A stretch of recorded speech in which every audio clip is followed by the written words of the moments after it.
విశాఖ ఉక్కుపై కేంద్ర ప్రభుత్వ ప్రకటన ఆశాజనకంగా ఉందన్నారు జనసేన అధినేత పవన్ కళ్యాణ్. విశాఖ ఉక్కు అనేది తెలుగువారి భావోద్వేగాలతో ముడిపడిన పరిశ్రమని గుర్తు చేశారు. విశాఖ స్టీల్ ప్లాంట్ ఎప్పుడూ కేంద్ర ప్రభుత్వ యాజమాన్యంలోనే ఉండాలన్నది జనసేన పార్టీ ఆకాంక్ష అన్నారు. రాష్ట్ర ప్రభుత్వానికి విశాఖ ఉక్కుని కాపాడాలనే చిత్తశుద్ధి లేదని మండిపడ్డారు. ఈ పరిశ్రమ ప్రైవేటీకరణ అంశం ప్రకటన వచ్చినప్పుడు ఢిల్లీ వెళ్లి బీజేపీ అగ్రనాయకత్వాన్ని కలిసినప్పుడు వారు సానుకూలంగానే స్పందించారని పవన్ కళ్యాణ్ తెలిపారు.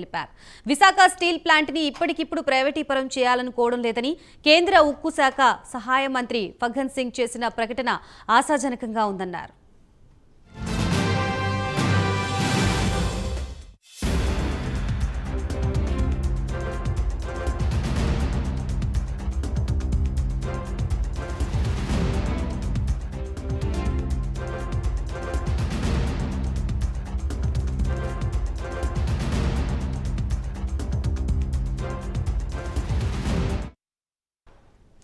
విశాఖ ఉక్కుపై కేంద్ర ప్రభుత్వ ప్రకటన ఆశాజనకంగా ఉందన్నారు జనసేన అధినేత పవన్ కళ్యాణ్.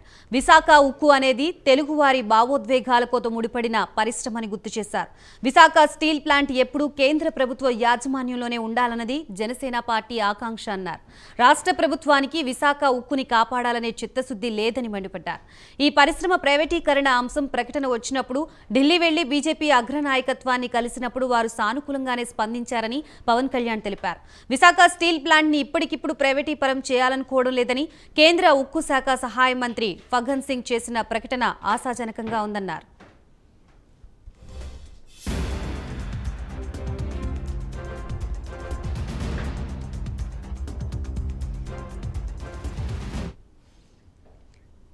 రైట్, విశాఖ ఉక్కుకు సంబంధించి మరిన్ని డీటెయిల్స్ ఇవ్వడానికి మా ప్రతినిధి శ్రీనివాస్ సిద్ధంగా ఉన్నారు. శ్రీనివాస్, ఆంధ్రప్రదేశ్ లో విశాఖ ఉక్కు ఆంధ్రుల హక్కు, విశాఖ ఉక్కు కేంద్ర ప్రభుత్వం ఆధీనంలో ఉండాలి అనే విధంగా డిమాండ్ చేస్తూ పవన్ కళ్యాణ్ ఈ రోజు పత్రికా ప్రకటన విడుదల చేయడం జరిగింది. కేంద్ర మంత్రి ప్రకటన ఆశాజనకంగా ఉందంటూ కూడా ఈ పత్రికా ప్రకటనలో పేర్కొనడం జరిగింది. రాష్ట్ర ప్రభుత్వానికి విశాఖ ఉక్కును కాపాడే చిత్తశుద్ధి లేదు అంటూ కూడా చేయడం జరిగింది. ముఖ్యంగా చూసినట్లయితే కనుక విశాఖ ఉక్కు అనేది తెలుగువారి బాధ్యతలన్నీ ముడిపడే విధంగా పరిశ్రమకు సంబంధించి 32 మంది ప్రాణత్యాగం చేశారు. ప్రాంతాలకు అతీతంగా సాగినటువంటి ఉద్యమాల ఫలితంగానే ఆ విశాఖ ఉక్కు పరిశ్రమ రావడం జరిగింది. ఈ నేపథ్యంలో స్టీల్ ప్లాంట్ ప్రైవేటీకరణకు చేయకుండా అడ్డుకోవాలని కూడా కోరడం జరిగింది.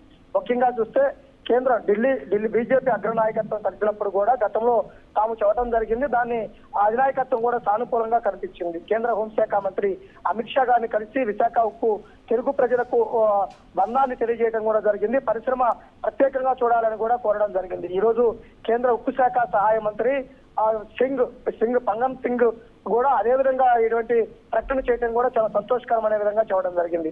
అయితే విశాఖ స్టీల్ ప్లాంట్ కోసం ఎంతో మంది రైతులు తమ భూములను త్యాగం చేశారు. ఇందులో కొందరికి ఇప్పటికీ సెటిల్మెంట్ కాలేదు. ఇలాంటి పరిశ్రమపై రాష్ట్ర పాలకులు సైతం ప్రత్యేక దృష్టి కేంద్రీకరించాలి. తొలి నుంచి చిత్తశుద్ధి లేపించింది కాబట్టి జనసేన పక్షాన స్టీల్ ప్లాంట్ కార్మికులకు మద్దతుగా నిలవడంతో పాటు బహిరంగ సభ కూడా నిర్వహించి తమ మద్దతును కూడా తీసుకురావడం జరిగింది. అదే విధంగా చూసినట్లయితే కనుక రాష్ట్రం నుంచి అఖిల పక్షాన్ని తీసుకొని కేంద్ర ప్రభుత్వం దగ్గరికి వెళ్లాలని కూడా మేము విజ్ఞప్తి చేస్తున్నాము.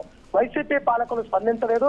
జనసేన పార్టీ ప్రతి సందర్భంలోనూ విశాఖ ఉక్కు స్టీల్ ప్లాంట్ ఏదైతే ఉద్యోగులు ఉన్నారో వారికి అండగా నిలబడటం కూడా జరిగిందని కూడా పవన్ కళ్యాణ్ పేర్కొనడం జరిగింది. అయితే ముఖ్యంగా చూస్తే విశాఖ ఉక్కుపై పవన్ కళ్యాణ్ రాసినటువంటి పత్రికా ప్రకటన చూస్తే కనుక తప్పనిసరిగా విశాఖ ఉక్కు ఆంధ్రుల హక్కు, విశాఖ ఉక్కు కోసం ప్రభుత్వాలు చొరవ చూపాలని కోరటమే కాకుండా ఉద్యోగులందరికీ కూడా ఒక భరోసా ఇచ్చే విధంగా కూడా ఉండడం జరిగింది.